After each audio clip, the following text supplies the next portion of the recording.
Mnogi ljudi nisu uspjeli dobiti priliku koju zaslužuju. I to će biti drugačije i to ćemo promijeniti. Jer sustavnim radom kroz 4 godine, kontinuiranim edukacijama, mnoge od nas možemo lansirati u prostor javne prepoznatljivosti. Ali moramo raditi s ljudima. To ne dolazi samo od sebe, to ne dolazi bez napornog rada, ali čvrsto vjerujem da mi možemo i moramo drugačije pristupati ljudima. Ljudi su naš fokus. Također, mi moramo imati i drugačije vrijednosti. Ispravne vrijednosti, prave vrijednosti. Moramo njegovati otvorenost.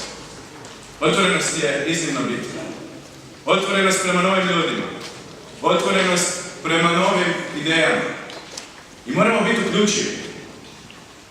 Moramo biti uključivi.